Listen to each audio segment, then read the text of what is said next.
Corsi Nation. This is Jerome Corsi, and today we've got a special guest. I'm really pleased to bring on the show Cregg Lund, who has written this novel we published, which is Silicon Satan. And this novel, I've been working with Cregg on this for several years. Cregg first came to me and talked about his experience in Silicon Valley, and we started in on writing a novel about his experience. And Cregg has actually completed the novel. The first one is published. And we've now created a column on CorsiNation.com.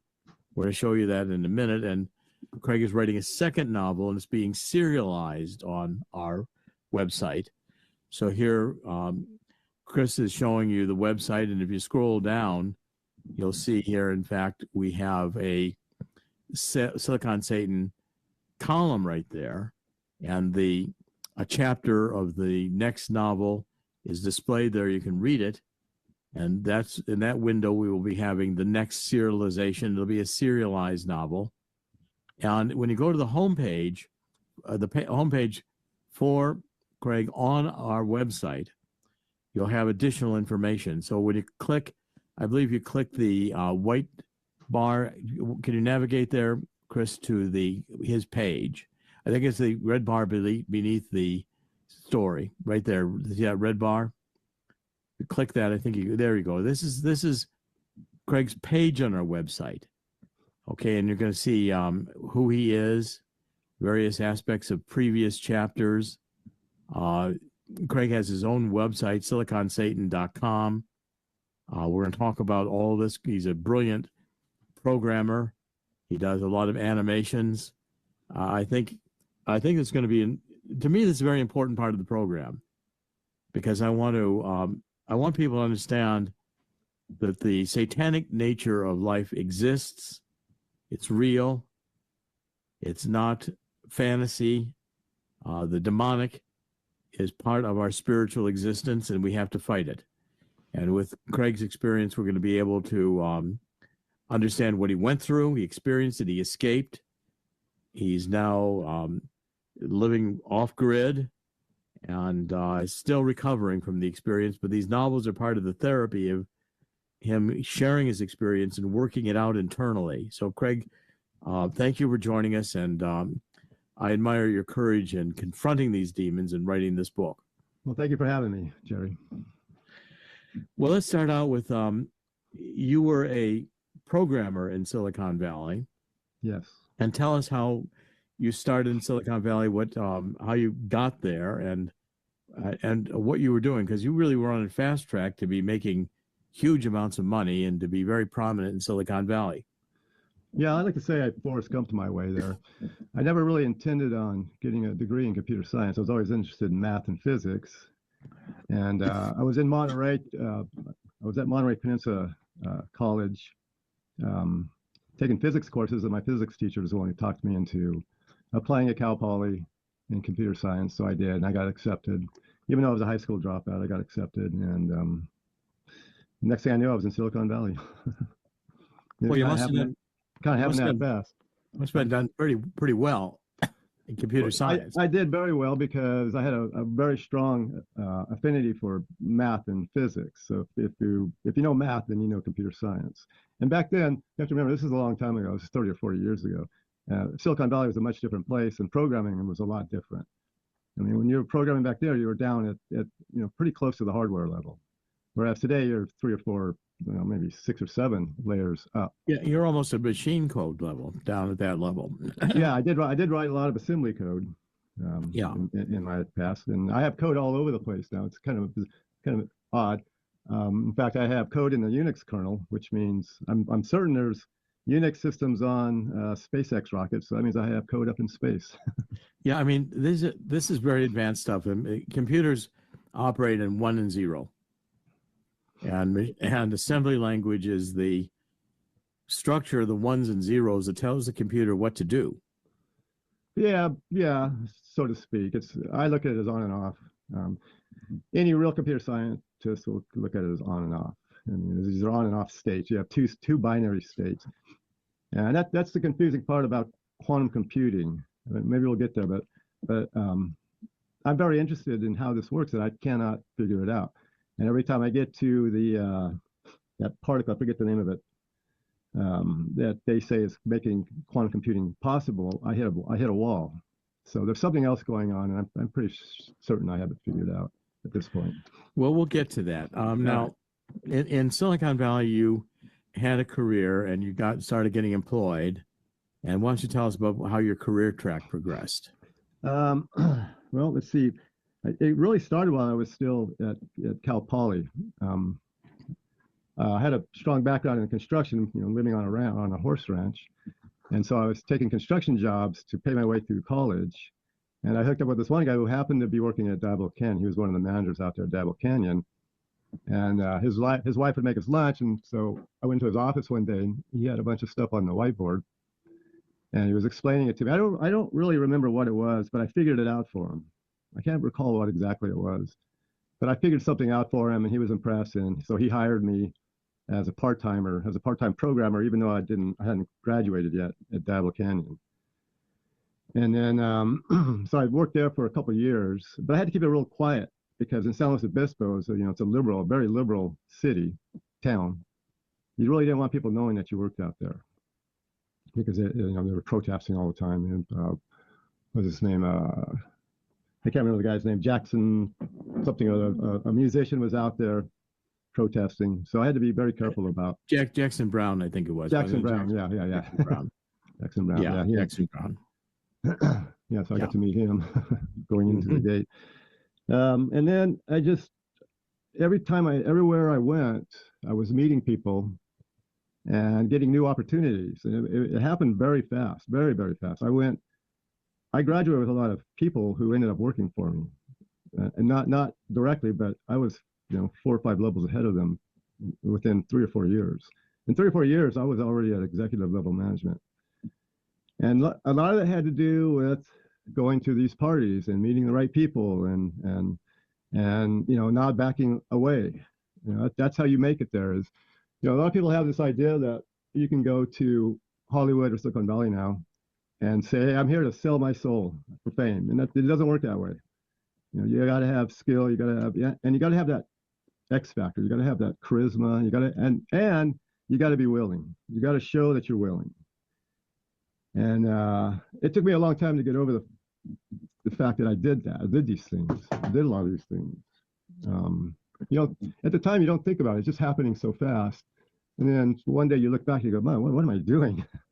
By then it's too late, And you're saying real code, and it's in the Unix machines, and it's probably in space and SpaceX, etc. Now, I want people to understand that you, in terms of creating Unix systems, Unix code, you were writing routines for the computer. You're writing basic operating routines. In that particular example, as I recall, it was a long time ago, but we had to modify the IO control system call for something we were doing. I believe we were doing it was on a TFS project. But anyway, so you submit your change, and then if it gets accepted, it becomes part of the kernel, and it got accepted. And so, so that's one of my claims to fame was. That becomes a permanent part of the Unix system. Right. That code becomes fundamental architecture. I don't know if my original lines of code are still there, but because they may have been upgraded or enhanced or overwritten, rewritten, whatever. I've never looked. Right, but it's possible it's still there. It's probable. Same thing with I wrote the PeopleSoft Tree utility, the Tree Manager, which is a tool. It's a graphical interface to a hierarchical database. That's what it started out as, but it became a navigation tool. And Oracle owns it now. Larry Ellison, my friend Larry Ellison, owns it now. But that's probably in every corporate 2000 or global 2000 company across the planet. So yeah, I got code everywhere. Yeah, code everywhere. Now, the book Silicon Satan tells a story, and where did you grow up? I grew up in California on a horse ranch, on a large Tennessee Walker horse ranch that my grandfather ran. My grandfather and his son and my dad at the time. I've had a few dads, but it was in Central California. It was you go to Fresno and turn left, go east until you hit the mountains. That's where we were.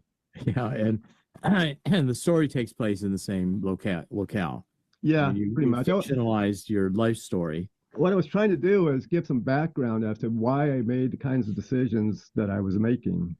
Because when I first started writing, I hadn't, you know, Corrine, I hadn't told Corrine a whole lot. And when I was writing, so Green's your wife. Green's your wife. correct. I hadn't told Corrine everything, of course. Told her enough to try to scare her away, but she wouldn't go. Um, uh, sorry, I just lost something buzzed over there. I lost what were we talking about? We're talking about how you grew up in this ranch and you fictionalized it. Oh yeah, right. So I was trying to give background into why I made the decisions that I made, because even when Corrine was reading it, she was asking, well, why didn't you just walk away? Why didn't you just turn around and walk away? And it wasn't that easy. It's really not that easy to do that. I mean, when you're there and there's all this glamour and people are, rich people and money and girls and drugs and stuff going on, it's really hard to just walk away. I mean, eventually I did, and that was really hard. I mean, it took 3 attempts to do it. And God's the one that got me out of there. Well, the book starts out on this ranch, and who's the main character in the book? The main character is a guy named Raj. He's sort of modeled after me. My grandfather on my dad's side was nicknamed Raj because our last name is Rogers. He worked for Howard Hughes on the Spruce Goose. He was a aviation engineer. Right, and in the story, it starts out. I mean, these first scenes in the story, which captivated me, Raj is out riding, and there's a girl involved in it. Let's tell that story. Yeah, that seems to be the most controversial part of the book, even though there's a lot of double stuff going on. People seem to be most offended by those first few scenes. So what I was trying to do there was show that where I grew up, the way I grew up, the adults were not very responsible people at all. It was the 60s and 70s. And, they had the whole sexual revolution going on. And, my family was right there on the front lines of it. And we were a party barn, we Tennessee Walkers. So it was a lot of parties. So I was already into the party scene. Right. And then, so what I was trying to do was kind of relate a lot of events that took place out there. I tried to kind of bundle them up into one sort of scene with the little girl Sloan. I mean, that kind of thing was happening pretty readily out there. I mean, we had a lot of people out there, a lot of, I've seen people having sex when I was, 7 years old, kind of thing. I mean, so you're a young guy riding a horse, and Sloan comes out, and she wants to ride the horse, and she shows herself naked to you. Pretty much, yeah. And it happened a little bit differently in real life with my real ex-wife. I actually was up at a cave. Okay. The horse we parked already. We went up to this cave, this family cave, but I didn't want to bring that into the story. Well, and the whole scene is very sexual, even though you're children. And, right. Well, we grew up that way, though. I mean, to us, it wasn't. It didn't seem like we were even going to get that much trouble for that kind of stuff. We weren't really that worried about it. And part of it also has to do with the sexualization of children. Yes. Which is part of the whole satanic cult ritual. Right. So that's what I was trying to do was hook that in to show, okay, well, where does this kind of behavior, lead 20 years later? And you can kind of see, in the 60s and 70s, everything was supposedly innocent, but it evolves, and it evolves very quickly. It evolves so quickly you can't keep up. By the time I reached Silicon Valley, getting naked and having sex in front of people wasn't a big deal anymore. I mean, it is now. I mean, I'm different now. But back then, it was just routine. It was just part of the day. It's part of the whole, and this normalization of sex, even as young children, which is the pedophilia aspect.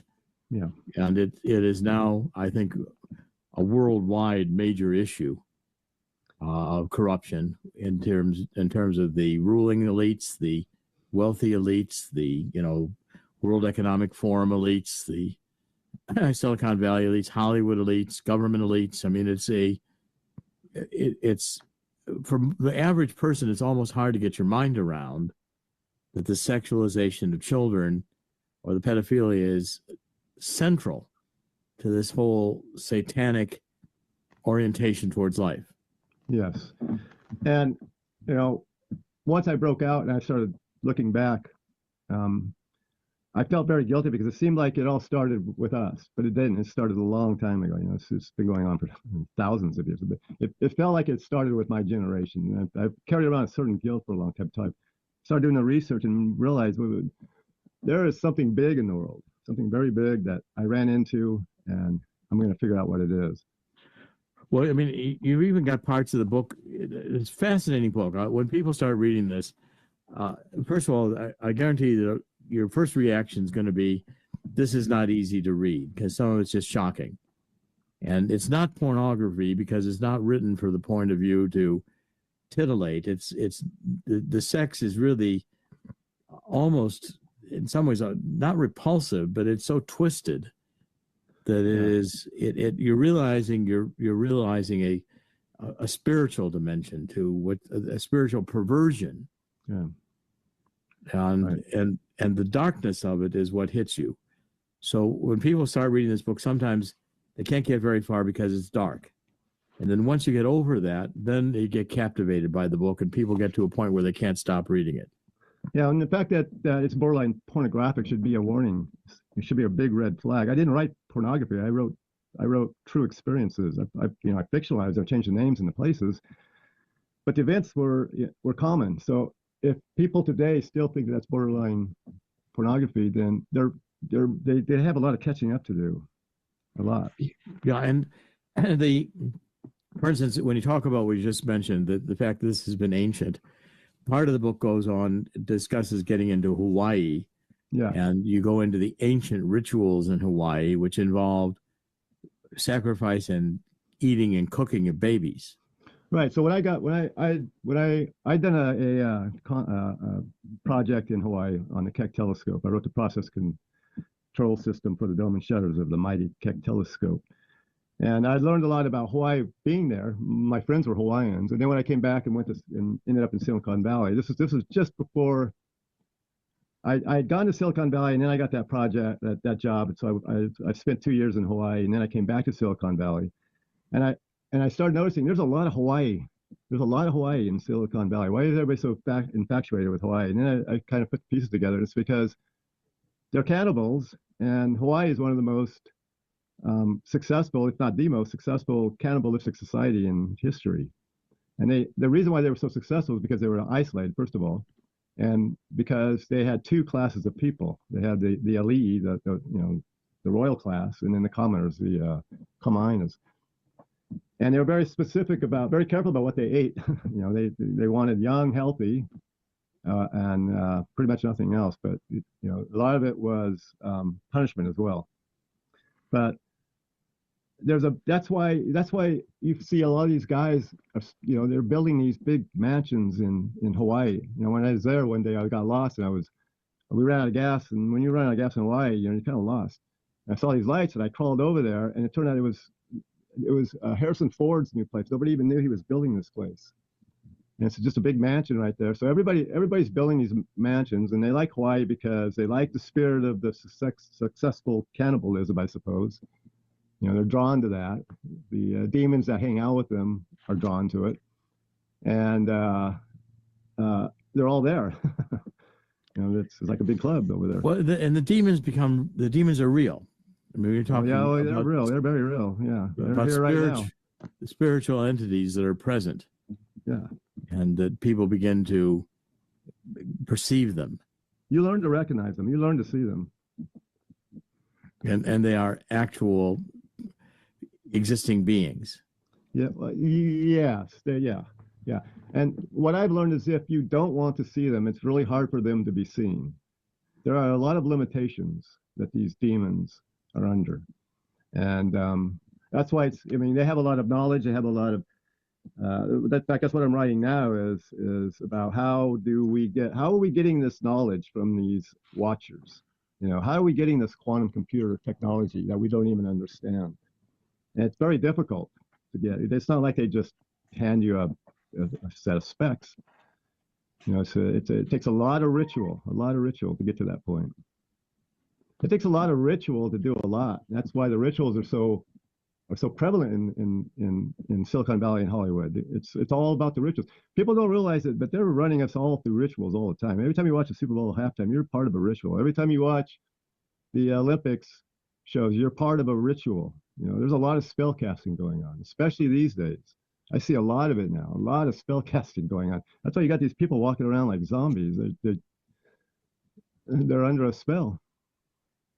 Yeah, and the demonic nature of it. I mean, the events that occur, first of all, the rituals to get initiated into this, which involve sex and fairly bizarre sex, very abusive sex.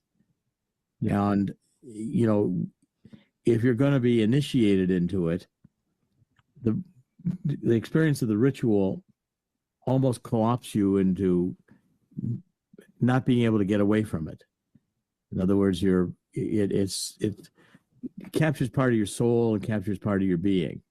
Right. So it does a couple of things. It punches a hole in your soul, makes you a lot weaker, and it gives the guys something to hold over you. Right. Blackmail. Right. So, you know, they talk a lot about loyalty. You got to be loyal. You want to be in this club, you got to be loyal. We want to test your loyalty. It's just, you hear about it's just loyalty. And that way, you know, when it comes time to prove your loyalty, it's real easy for them to get you to do a lot of stuff you wouldn't do normally. I mean, I've done a lot of things. I'm not affected by it anymore. Well, I guess I am, but I'm still ashamed of it. You know, I wish, you know, there's no getting away from it, you know, my past, but I accept to try to warn people, you know, don't do that. Don't walk into this. Just don't do it. Don't walk into it. You know, I know a lot of people who have had great careers in Silicon Valley, and they don't know any of this. They don't know. I mean, people I graduated with, one guy contacted me not too long ago. He's like, Craig, you've gone crazy. None of this was going on. It's like, yeah, not for you. That's why you're not a gazillionaire. That's why you made a good living and you retired, but that's all you got. You know, you weren't part of it. You were never part of it. You don't have to be. If you get into the demonic part of it, if you allow go through the rituals and you become part of the whole scene, and the scene is sex parties with drugs, orgies, with the, you know, extravagant exhibition. Someone might get killed on stage to heighten everybody's excitement and the sexual acts performed. I mean, these things are. It's that, and it's also to get the other entities that are in the room excited as well. You have to kind of prove to them, you know, what we got going on, and what, you know, this is what we're doing here. We're not gonna, you know, we're not here. We're not messing around. We're not amateurs here. We called you in for a reason, you know. Well, evil is not just doing evil things; it's doing evil things because they're evil. Yeah, yeah. You want to call these powers forward. The whole thing is the whole goal is power and prestige, and you wonder, well, okay, so like the guy I just mentioned, he had a pretty good living. Why do you need so much power and prestige? And I don't know if we want to talk about this today. We can talk about it eventually, but to me it's these Lucy wars that I see. It's all about the Lucy wars, and talk about the Lucy wars. What are the Lucy wars? The best way to describe it is it's kind of like the Game of Thrones, where you have all these houses and they're all competing to be the number one. And in the Lucy wars, you have all these, I call them covens or circles, Lucy circles. They're all battling for power, or battling for recognition from Lucifer. They want to be Lucifer's number one. And Lucifer doesn't care. Lucifer wants full control. He doesn't care. He doesn't care how he gets it. He doesn't care who gives it to him. He doesn't care. And a lot of these guys think that he does, but he doesn't. I say he just because it's easier. So you and I are part of a house. You know, these peasants are part of these houses in Game of Thrones, and they think that, these royal people are, you know, they're looking out for us, and really they're not. They're looking out for themselves, but at the same time, it might benefit them to look after all their people because the people are the ones that feed them, etc. And these wars are, if you look, well, I'm not really ready to talk about it yet. I guess You'll get there. You'll get okay. there. It's And hard but to explain. It's hard to explain. I mean, if I use a Game of Thrones analogy, it starts to fall apart a little bit. But if you watch, you can see I can see these guys. Like I can see the Silicon Valley Luciferians battling with the DC Luciferians, battling with the Hollywood Luciferians against the Russian Luciferians. You know, there's all these battles going on, and we think it's politics. We think that it's for us. We think that they're battling for us. They're not. They're battling for themselves. And if they can bring us along, great, because you know we do a lot. You know, and this I see right now that everything is changing though. Everything is suddenly changing after, you know, I've been watching these people for 30 years and something big is going on. It looks like a big reset, some sort of, I mean, the great reset. But when I say reset, I mean, it's like they're resetting their baseline. You know, why did they get everybody off the streets in 2020? Because they want to reset their baseline for surveillance. You know, why did they censor so many people? Again, they're resetting their baseline for acceptable speech. So they're going to all these great lengths. Something is coming. Something big is coming. well, it's like they at a point where they're going to lose it if they don't win. So they're racing to the finish line. Yeah. Yes. I don't. When you talk to these people, they don't believe in losing. They don't think they're going to lose at all. They really do believe that they are going to battle God and take over God's kingdom and win. They really do believe that. I mean, these people are crazy. They really are. But they're truly devoted to Lucifer. Yes, and they're truly devoted because they truly believe that that's the right thing. They think that we're the bad guys. That they get power, that Lucifer really rules here. And so therefore they have to seek the favor of Lucifer, even if it means committing heinous acts, killing, eating babies, torturing.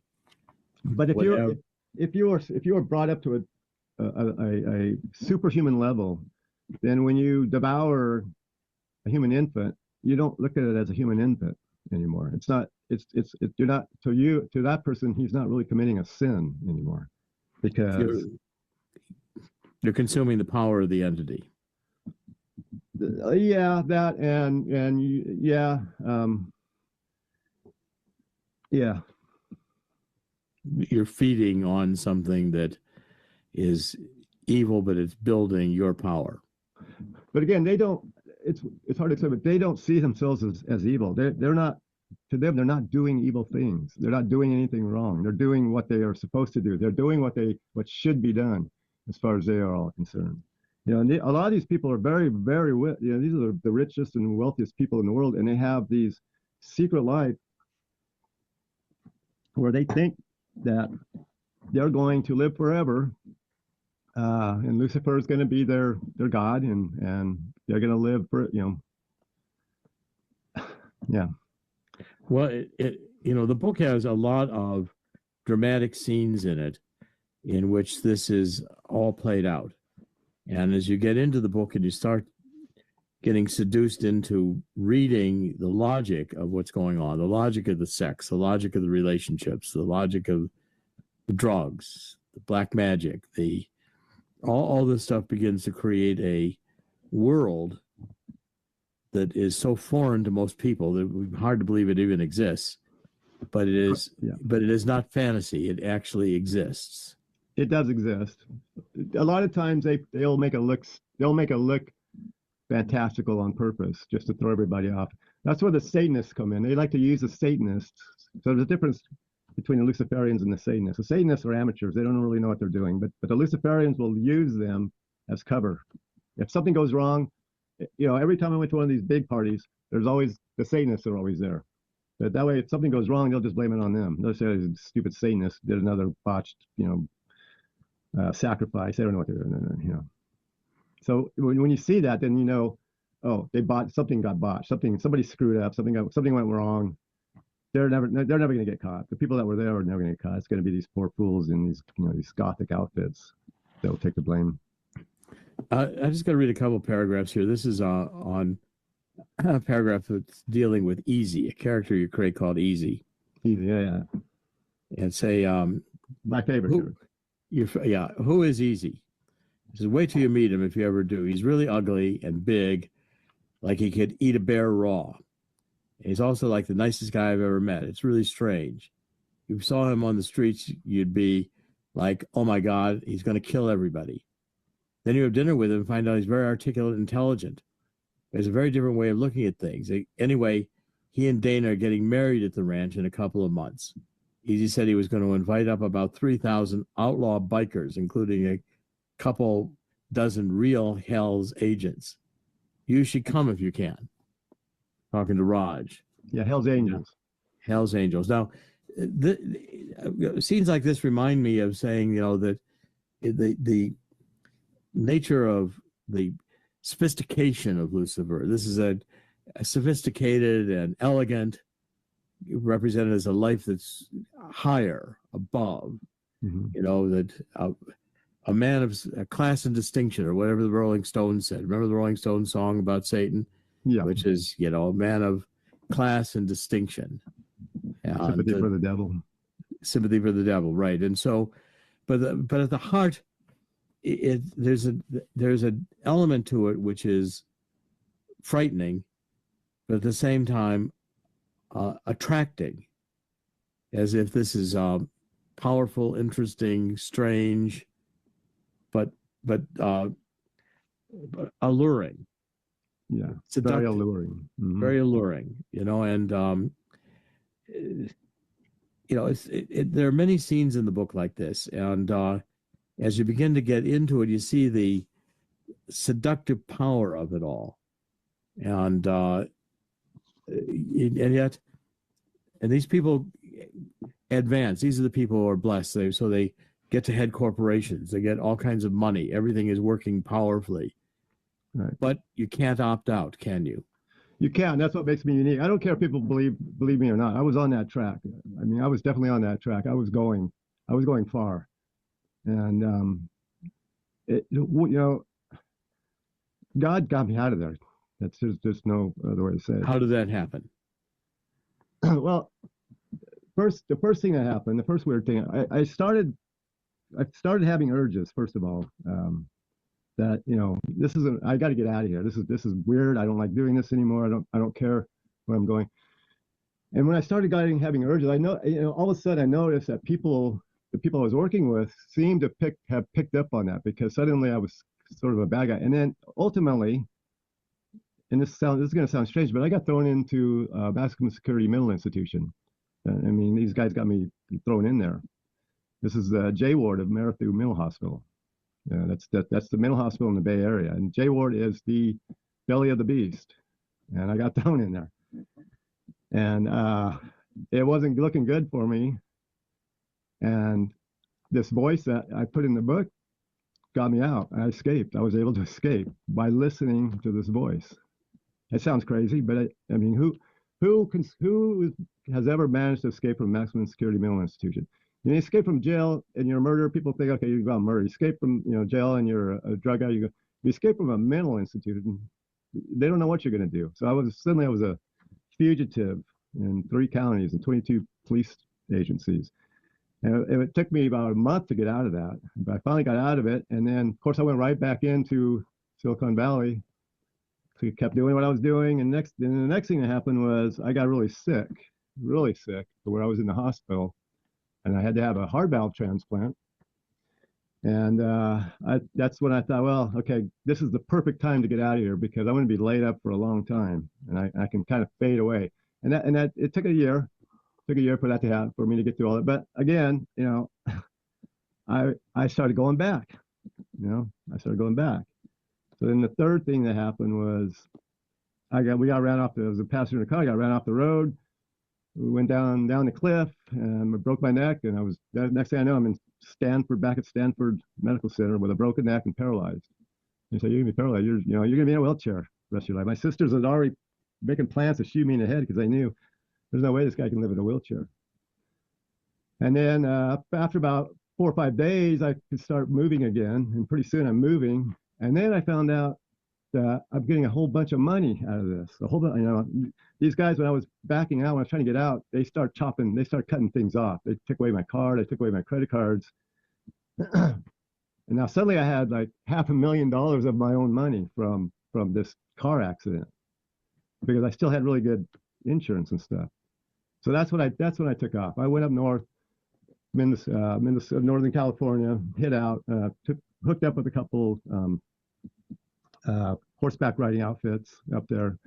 Hung out for a while up there, did a lot of traveling, kept a real low profile. And then my mother bought some property in Squaw Valley, California, to build a horse ranch. So I went over there, spent about a year there, helping her build that place up. And then found some property to buy of my own. So I bought that and was remodeling. And that's when I met Corrine. And Corrine stuck around. And, I was doing a lot of serial dating, 15 years prior to that. And I made a point of scaring women off because I really didn't want anybody. But Corrine wouldn't leave, and she's still here all these years later. Thank God for that. Well, I mean, you did pull yourself out of it, and that's rare. Yeah, I don't take the credit. I can't take all the credit though, because those three things got me out of there. And in the book, a large part of the book is getting out of it, and what you went through to get out of it, and how you found yourself with nothing. Yes. And all that you had could be stripped from you, including your identity, and it about drove you insane. Yeah. So when I came back after the heart surgery, and everybody was like, "Okay, great, you're back. You're back. Yeah, we got this going. And they could tell I wasn't interested. That's when they started cutting stuff off. They could tell that, okay, something happened to this guy. Maybe it was being on a hard lung machine for 8 hours, because that does change your personality. Oh, I don't care what they thought. But I was heading out, and they knew it, and they started cutting stuff off. Well, go ahead. What they do is they start taking you out of all the opportunities, and the opportunities to get to the places that a lot of these guys are at now that you see every day. You have to stick with it. You have to keep going. You have to keep being there. You have to keep doing it. You can't take days off. You can't say, "Oh, I'm sick, I have to take a year off." Even though I was allowed to. When I came back, it was like, we've lost interest. You go to Stockton, and we got a job for you out there.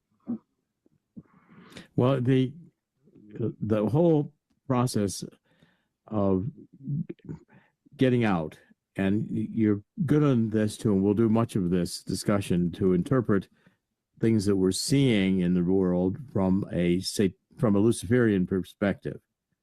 In other words, okay, so a famous actor dies. Robin Williams' suicide comes to mind immediately. Well, Robin Williams was red scarfed. Talk about red scarfing. Red scarfing is, I don't know that they do it so much anymore, because it's too obvious now. A red scarfing is when, and I found out about it way back then because I was very close to it, very close to what was going on. When you get red scarf, you commit suicide by hanging yourself with a red scarf on a doorknob. And how does that happen? But I think I have a list of a whole bunch on my website. I think maybe a dozen or so of people that you would recognize. But there's a lot of people that happens to.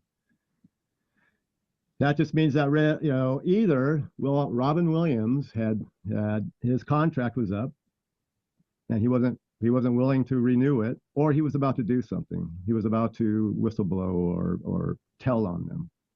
It's either one, or you get red scarred for one or the other. They kill you because you're no longer loyal. It's more than killing you. It's a ritual. They take your blood. They take your last breath blood. They do all this weird shit. All these guys have these handkerchiefs, blood on them, and that's their trophies. A lot of these guys are wearing swatches. It's human skin, from victims that they had contracts out on, and these guys are, like I said, they're crazy. They act normal. You go to dinner with them, and you don't even know that they have human skin. That their little swatch right here is actually human skin. It's so bizarre. It is. It's unbelievable. That's why I was quiet for a long time, because who's going to believe me? Who's going to believe us? And then all of a sudden, I put this picture out on 4chan, that one with all those guys, all the tech guys, and Obama. And then someone mentioned Patriot soapbox. I went out there. That's when I saw you and those guys, and doing all the Q and talking about all this stuff. And it's like they're talking about stuff that I'm hiding. They're talking about the stuff that I refuse to talk about.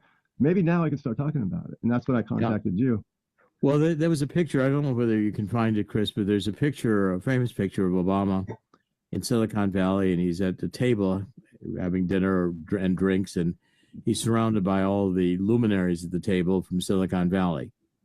And it, looks like it was around the time, I think, when Obama was running for re-election around 2011 or 2012. Well, here's the thing, that picture, they do this a lot. When something like that leaks, they'll come up with a backstory. That's the picture right there. Yeah, that's it. So the backstory that I've been hearing about that is not the true backstory. They've made that up. That's not the right backstory. It's 2012, and this was a marketing meeting or something. No, that's just their cover story now. Same thing with the pictures of the babies. The gold dusted babies. They have a new backstory for that one. And some guy at Hong Kong, was buying them. No, that's just their cover stories. What's the real story here? This is the day that technology and DC banded together. Like, I'm talking about Game of Thrones, and they create alliances, and these alliances will fall apart. Even within each circle, there's people are always trying to be the number one. It's all, if you watch horses hang out in groups of threes, and then the groups of threes hang out in groups of threes. So you have 9, and then on and on and on. It's always threes, and the threes are always changing. These guys do the same thing. It's odd. They're always hanging out in groups of threes, and these groups of threes or multiples of threes, they're constantly changing a lot. So anyway, this is the day that and can you imagine the ritual that went on after this dinner? I mean, how many people? Anyway, yeah. What kind of ritual went on after this? The highest, the blood rituals. I mean, they I can't. It's hard for me to see, but I've never really looked real close to see what's on the table. But I bet you there's some weird stuff on the table. Wouldn't surprise me. It would surprise me if it wasn't. I mean, I know for a fact that these guys there was a lot of bloodshed that night. I know that for a fact. Well, I shouldn't say for a fact I wasn't there, but I'm 99% sure that there were some lost souls that night. So this picture I was talking about because, again, we were looking at the alliances here. This was a time when Obama was very, very deeply into the technology and the voting technology and the power of this technology for surveillance and other purposes. And they were all combining in forces, which was not for the advancement of freedom or God. This was the exact opposite. The celebratory nature of it, all toasting, and Obama at the center position of it is, again, the recognition of the dark side of, what I was writing about in Obama Nation. I was writing that Obama really did not have any faith, that he was raised as a Muslim, that he ridiculed Christianity, etc. Yeah. And what I found interesting about Cregg was willing to write about it. So we have this novel out now. Now, the reason we're going to make this wait a minute, Jerry. I wasn't all that willing. I mean, it took you 6 years to get me to write this book. Yeah, it took me 6 years to get you to write this book. It was not easy to get you to do it. And I even threw it out. I threw it out. Threw out the first one. Yeah, well, you quit on it any number of times. Yeah. And then would attack me on the internet one way or another. And I decided to ignore all that. Oh. And I just kept coming back to you to keep saying, okay, well, he's had a period of time now, he's recovered and he's back. And so we started it again. It was very difficult to go through that. I mean, I apologize for the things that I did, but I was just, it was really hard. It was really hard. Well, I understood what you were doing because I understood how hard it was, and I understood how hard this was going to be to bring to fruition. This was not necessarily this book has a power to it which is designed to expose the evil so that it can be eradicated. When I was done with that book, I didn't care if it sold a single copy. To me, it was I needed to write that book. That book cured me. Well, I'm not cured yet, but it was a spiritual exercise. it did more than just cure you. It was a moral, mortal first blow to the evil itself. Yes. Because what this evil can't stand is the light of day. And what will ultimately destroy it is the light of day. And that's the nature of the truth that had to be told. Now, I knew that this was not going to be easy for you to do, and we were going to go through a lot of anguish to get it done. And quite frankly, I didn't know from time to time whether you would ever return or whether you were able to get control of yourself so you could advance on it, or whether it would be overwhelming and you'd have to quit. But you kept coming. Well, I'm sure you didn't either. You kept coming back, though. And when you did, I figured, okay, here's an historic opportunity to record what this evil is really all about. And well, it's funny. The first book took me like 6 years to kind of write when you and I were working, and I didn't know how to write, didn't know what I was doing, and then I got to a point. Then my mother died. I couldn't go see her, and I couldn't go to the funeral. I couldn't. I was so livid that I saw that and I tore it up and I deleted it. But Crean had saved a bunch of it, and then a couple of years later, she pulled it out and said, maybe you should look at this again. And at the same time, you and I were back in contact. So I'll let you know that, yeah. And then you said, yeah, go ahead and write it again. And I sat down and I wrote and wrote and wrote and wrote. I wrote 1,000 pages. And we had to go through and pick out, 450. Yeah, and your writing improved as you went along. You taught yourself how to write. Yeah, when you write that much, you kind of have to. I mean, you learned how to develop characters. You learned how to develop scenes and dialogue, and the writing definitely improved. And I think now your second novel is going to be even better because you've mastered some of the craft of putting the story together. Plus, I've learned how to organize all this. It's like, my biggest problem was keeping track of everything. The first time. This time is a lot more organized. Doing it the way you've suggested is really good because it helps keep me organized.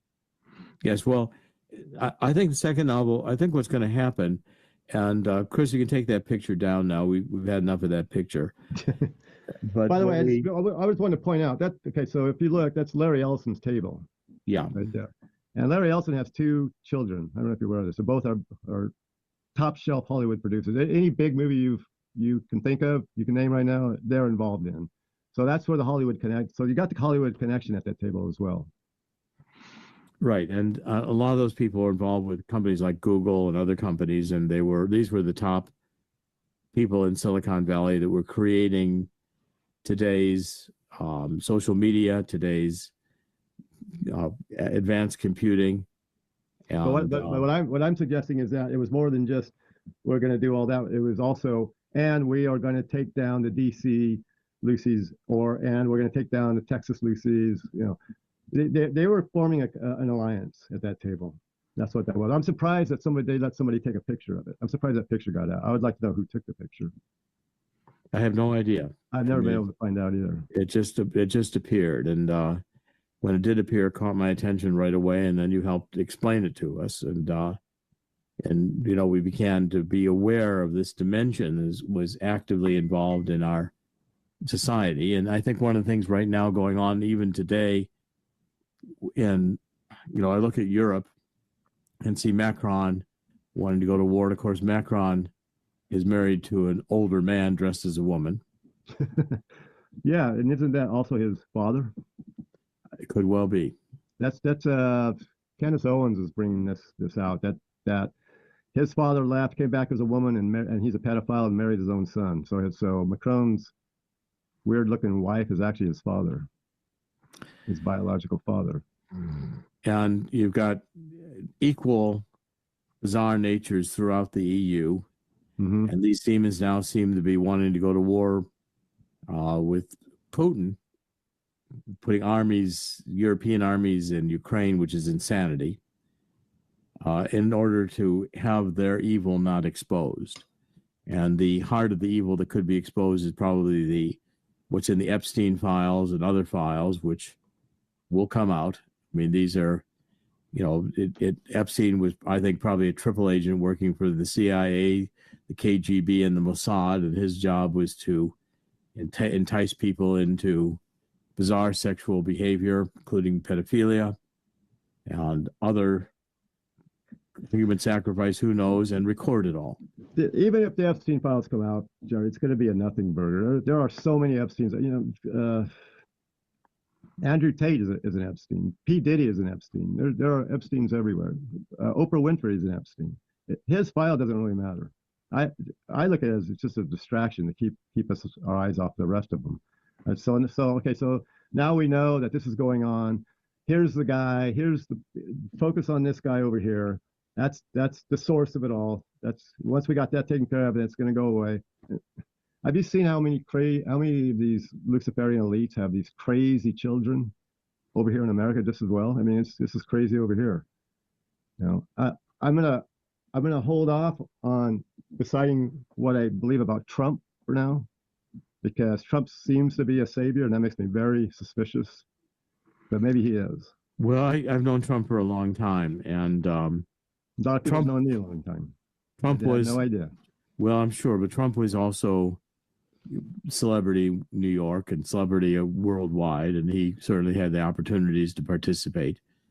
But having known him, I don't, certainly now, today, I don't see signs of, I think for whatever reason, Trump never did go over into the dark side.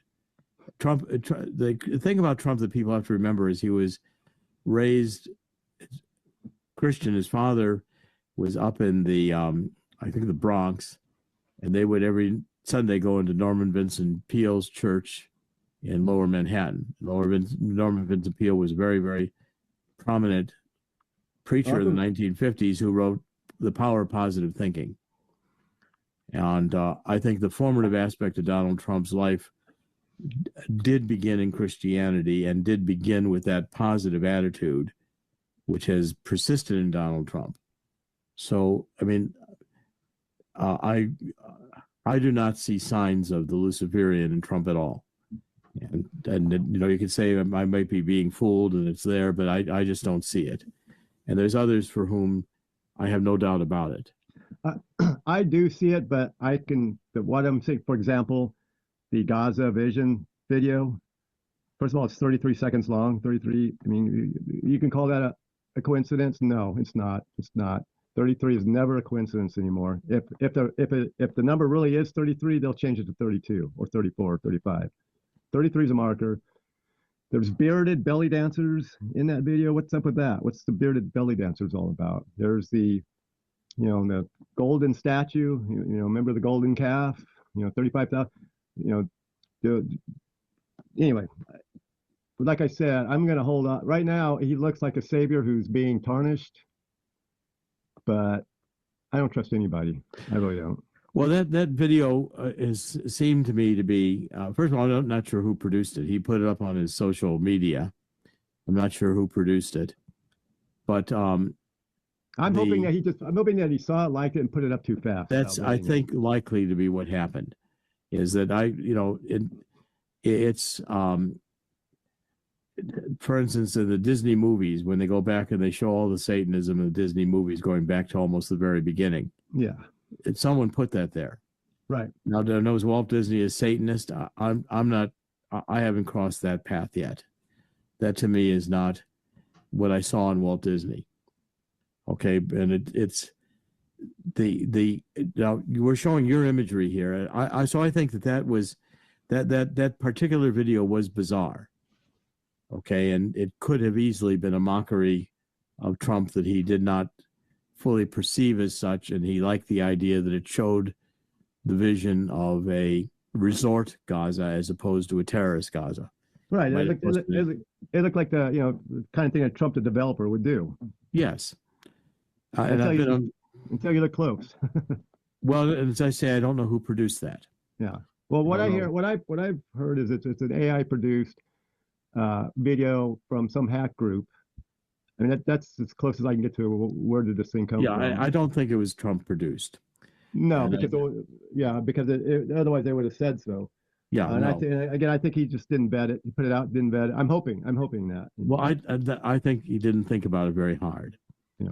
and certainly didn't look at it. Now, but you've just illustrated one of the things I want to point out, and that is, given the experience you've been through, you get to see the satanic signs and things that the normal person would pass by and not recognize. Can't unsee them. Yeah, and what we're showing here, Chris is showing your art from the website, and you're a talented illustrator too. You produce remarkable images, and you could produce a whole video feature film of all this, which maybe someday you will do. I'll encourage you to do. Well, some of those I did steal, but most of it, yeah, is mine. And I figured this out just like this year, how to do this, just to do this, actually. Well, again, that's part of your genius. You can do things with computers that the normal person wouldn't even comprehend could be done. And you I can have make a real affinity for this kind of stuff. And then I also have this very peculiar drive where once I focus on something, you can't get me out of it. I'll stick to it for 36 hours straight if I have. Yeah, you tend to obsess. You obsess on things. Yeah. And so, but I'm going to encourage you to do more videos. I'm going to encourage you to do a whole feature film someday. Okay, that'd be fun, and that'd be really fun. And the thing is, people are watching videos more than reading books now, so it might be a better way to get the messages out. Well, that's going to be the next thing I'm going to do. Is I'm going to encourage you to take these serializations and make them into videos. Okay, that'd be fun. That'd be fun, and you can read it, you can watch it. I like writing this way, by the way, because it allows me to be able to just come up with a part of the story, put it down, and then put it someplace. Yes, I thought it would appeal to you.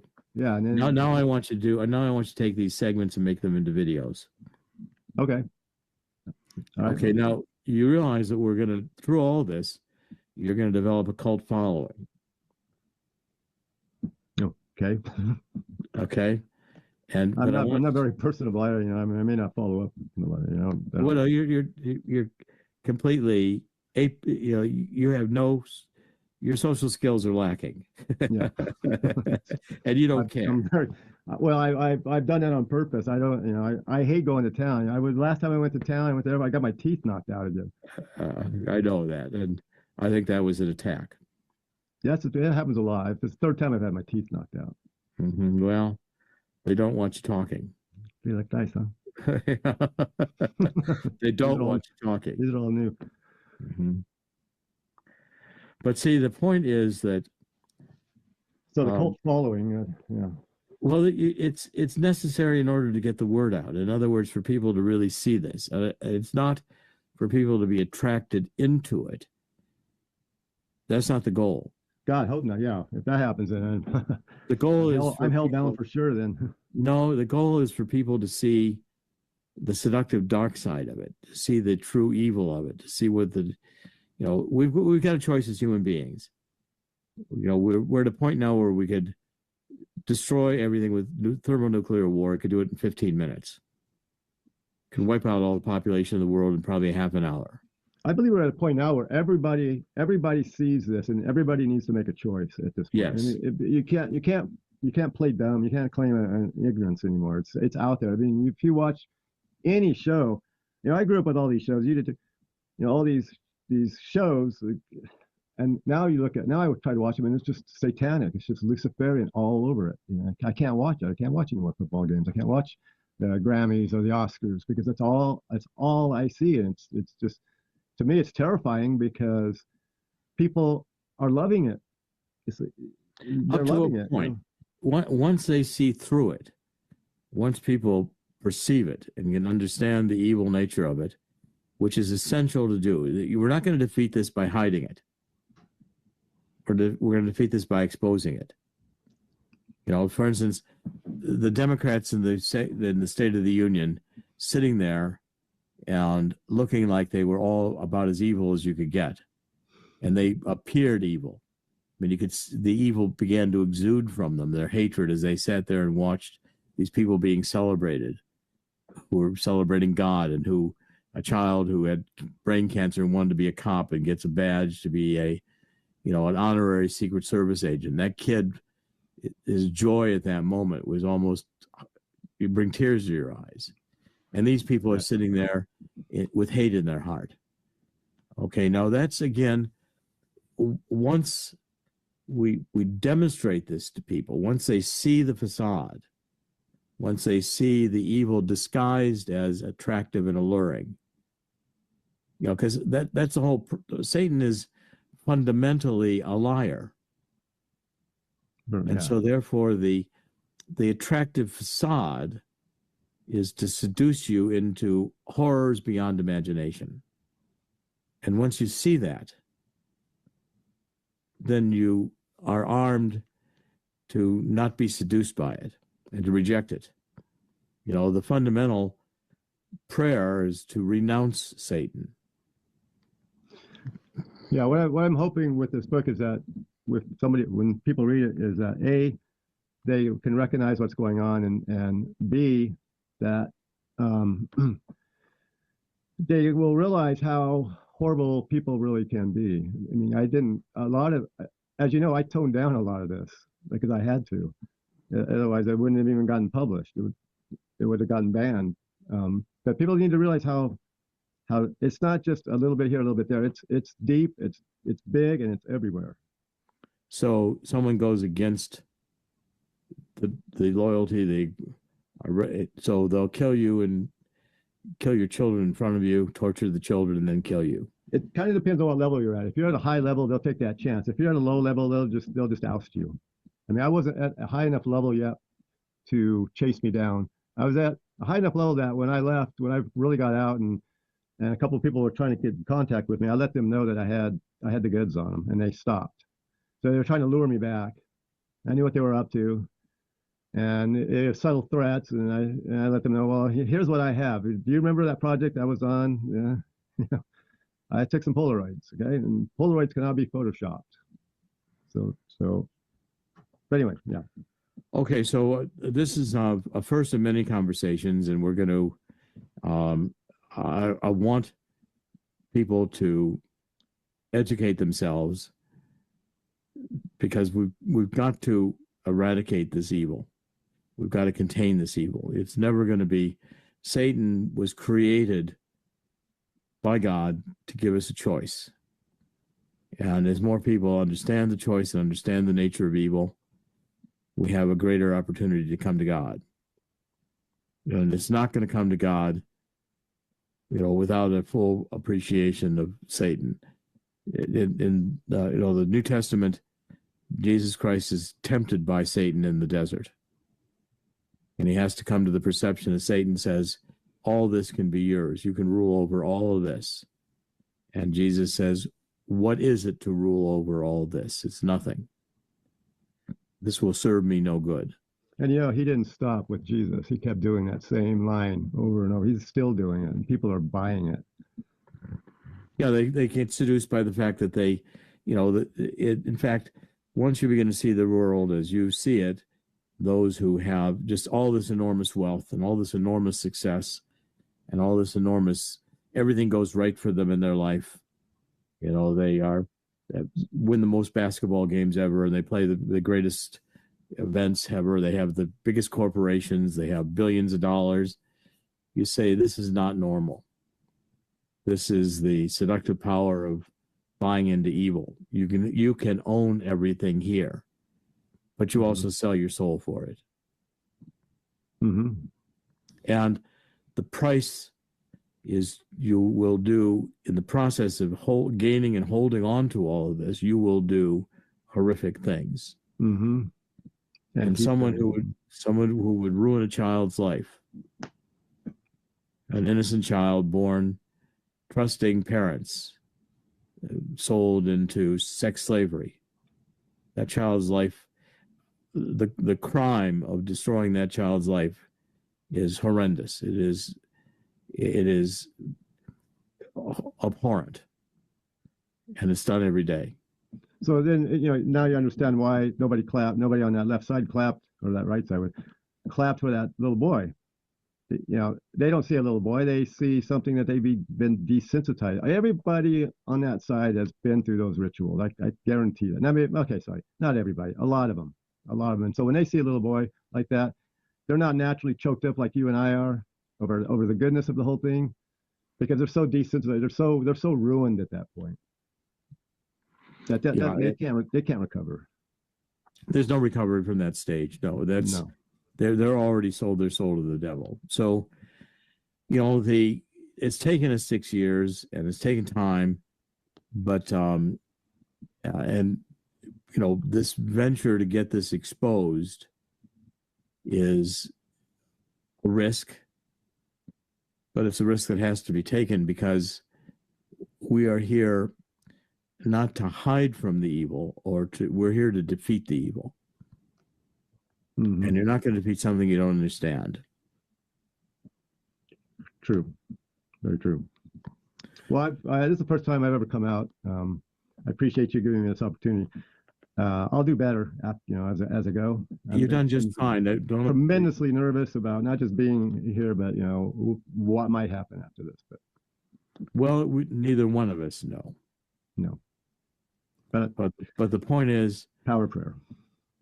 Power of prayer, and I've gone through many things in life where I should have been killed or imprisoned, and they've tried. And my marriage broke up 32 years. My wife decided to have an affair. She wanted me to quit politics. God put me back to work. So I'm not gonna shy from the risks taken to do God's work. Well, once you start doing it, it gets easy. I've noticed. I found that my life got easier. I ran around scared for a long time. I kept God over here, and I kept my other life over here, and I was kind of just floating around in the middle until I finally decided, well, I need to make a move. That's about the time I met Kareem. Well, you made some choices. Yeah. And life is a series of decisions. All right, so the book is Silicon Satan. We've now introduced it. It will be a permanent feature in CorsiNation.com. Craig has a column. He's going to be doing serials, and he's now going to be doing animations of the serials. And I think it's going to be a fascinating trip. Don't promise it's going to be a comforting trip or an easy trip, but I can promise you that entered into with the Spirit to do God's work will send Satan back to hell for a long time, God willing. Craig, thanks for joining us. God bless all. In the end, God always wins. God will win here too. This is Jerome Corsi with CorsiNation.com. We podcast every weekday. Thank you for joining us. We'll be back tomorrow.